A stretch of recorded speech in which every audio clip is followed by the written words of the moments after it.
Welcome to MonkeyByte. I'm Sky. And I'm Blue. Fun fact, this entire show is researched, written, and produced by AI. Let's get into it.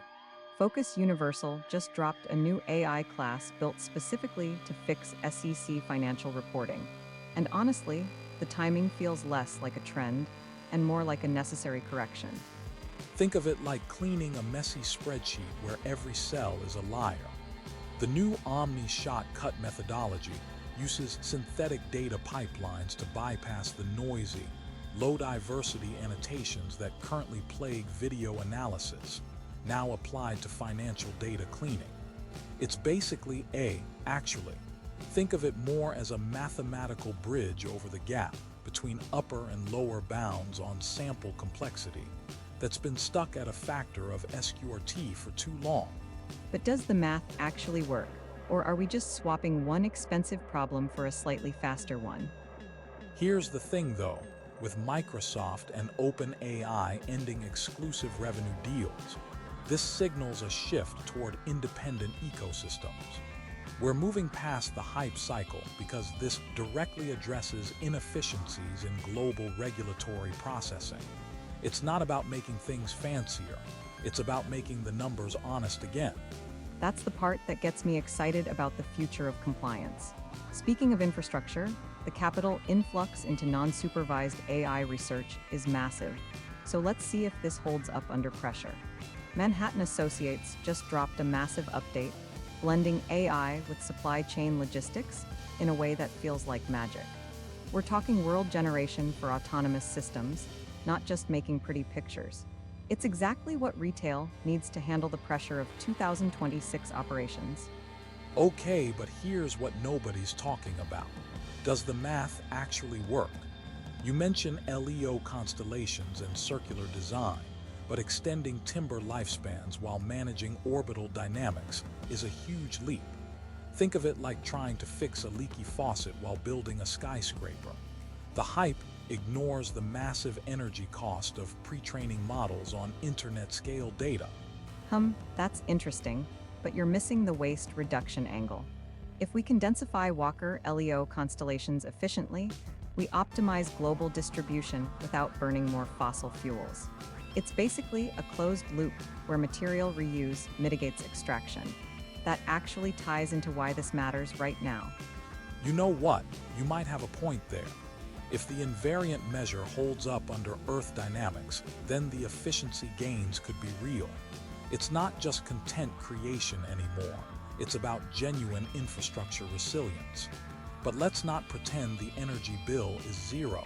So basically, we have a tool that's ambitious but grounded in real physics. Whether it scales depends on execution, not just the press release.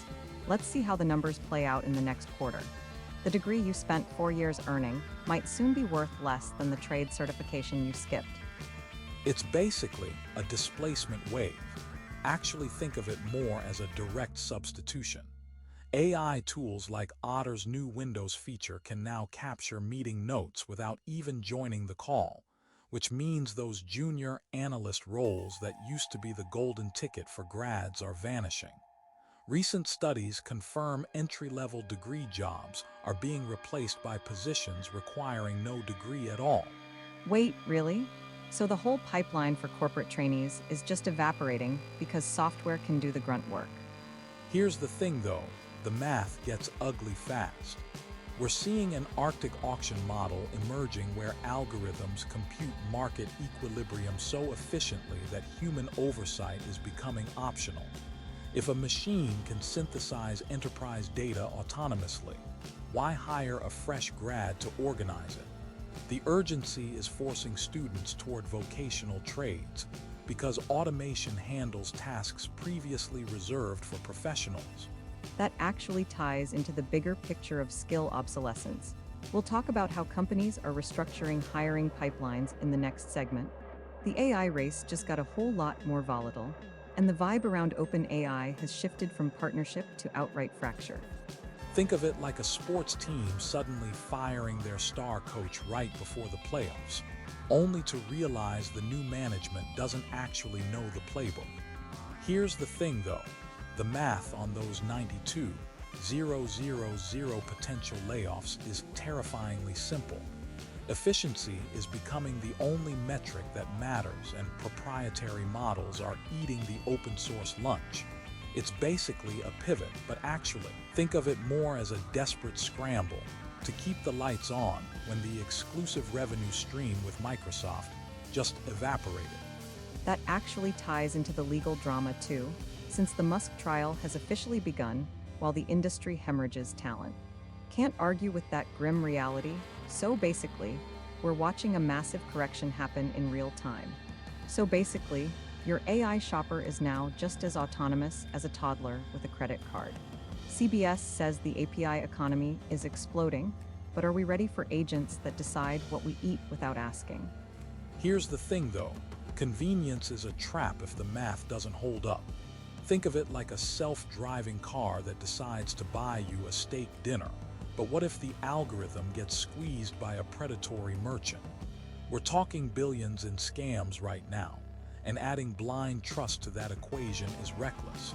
It's basically actually, think of it more as a financial roulette wheel spinning faster than we can blink. Okay, so basically, the tech is cool, but the risk profile is getting scary fast. I'm not letting my agent order anything until we see some real guardrails. Speaking of infrastructure, let's talk about how these models are actually built. OpenAI is officially missing its revenue and user targets right now, and the pressure before that IPO listing is getting heavy. Investors are watching their shares drop as the company tries to pivot away from its Microsoft dependency. Here's the thing though, loosening that Microsoft tie feels like cutting the umbilical cord just to prove you can walk alone. It's basically a desperate move to gain flexibility. But does the math actually work when the market is this volatile? They need growth fast, yet the valuation gap is bleeding value for everyone involved. That actually ties into the bigger picture of how AI startups are surviving without a safety net. I get why they're scared, but missing targets this hard is a wake-up call. So basically, the sprint to the finish line is getting a lot more dangerous by the day. The new NVIDIA 2 Insights US package just hit 1 million downloads, and honestly, it changes everything for low-signal diagnostics. Think of it like a smart filter that cleans a muddy photo without needing the original high-res file. It bypasses traditional beamforming entirely, which is wild. But does the math actually hold up under real-time motion? Here's the thing though, the physics-informed neural nets are correcting noise faster than legacy hardware ever could. It's basically a reconstruction engine that learns the laws of acoustics instead of just guessing pixels.